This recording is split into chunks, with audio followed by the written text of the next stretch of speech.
दोस्तों, इजराइल ने लेबनान पर जबरदस्त हमले शुरू कर दिए हैं और ये हमले जिस प्लानिंग और जबरदस्त स्क्रिप्ट के साथ किए गए हैं, उससे लगता है कि प्रधानमंत्री नेतन्याहू ने सारी तैयारी कई महीनों से कर ली थी। इस बयान को देखिए जिसमें इजरायली प्रधानमंत्री नेतन्याहू ने कुछ दिन पहले ही कहा था कि हम मिडिल ईस्ट को बदलने का काम कर रहे हैं।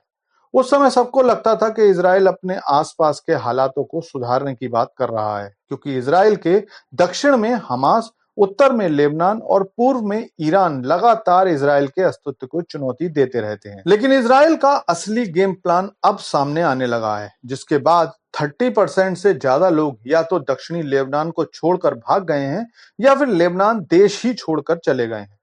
और दूसरे देशों में अपने लिए रहने का जुगाड़ ढूंढ रहे हैं। तो चलिए जानते हैं कि किस तरह इजराइल ने पूरे मिडिल ईस्ट का नक्शा बदलने की तैयारी कर ली है और इजराइल के इस कदम को रोकने के लिए कौन-कौन से देश अब मिलकर चुनौती देने वाले हैं। लेकिन आपसे रिक्वेस्ट है कि चैनल को सब्सक्राइब कर लीजिए, क्योंकि यहाँ आपको डिफेंस, फाइनेंस और फॉरेन पॉलिसी पर वीडियोस रोज मिलते हैं।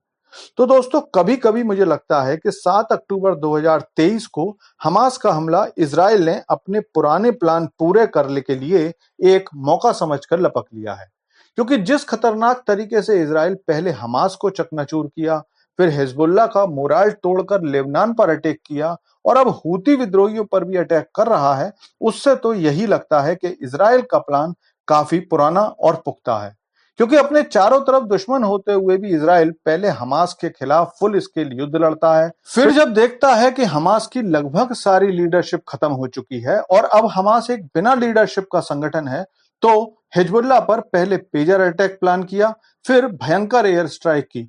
इजरायली तकनीक इस स्तर की है कि पहले इजरायली ड्रोन ने दक्षिणी लेबनान की सारी जमीन की एक्सरे पिक्चर्स निकाली और उसके बाद उस क्षेत्र में जबरदस्त बमबारी की। इस भयंकर बमबारी में इजरायली एयरफोर्स ने हिजबुल्लाह के ऐसे सैकड़ों बंकर नष्ट कर दिए जिसमें उसने हजारों रॉकेट रखे थे और इसमें कम से कम 550 से ज्यादा हिजबुल्लाह के आतंकवादी भी मारे गए। और इसके बाद प्रधानमंत्री नेतन्याहू ने दक्षिणी लेबनान में रह रहे लोगों से बिल्कुल वही कहा जो गाजा में रह रहे लोगों से कहा था, कि वो इस क्षेत्र को छोड़कर चले जाएं। और अब लेबनान के 25% से ज्यादा लोग लेबनान के दक्षिणी हिस्से को छोड़कर जा रहे हैं, जबकि कम से कम 10% लोग लेबनान छोड़कर सीरिया और तुर्की जैसे देशों में जा रहे हैं।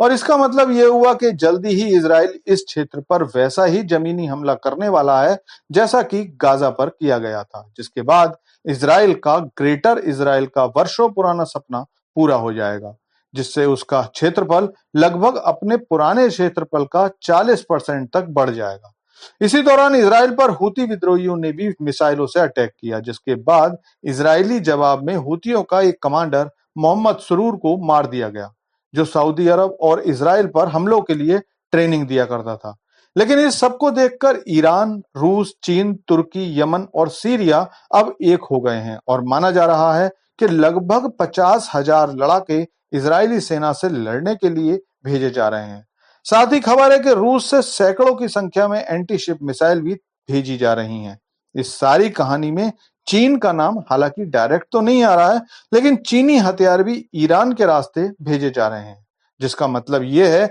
कि अगर ये युद्ध आगे बढ़ा तो मिडिल ईस्ट में पिछले 80 सालों का सबसे भयानक युद्ध होने की आहट आ रही है। लेकिन इस बारे में आपका क्या सोचना है, कमेंट करके बताइए। Thanks for watching video.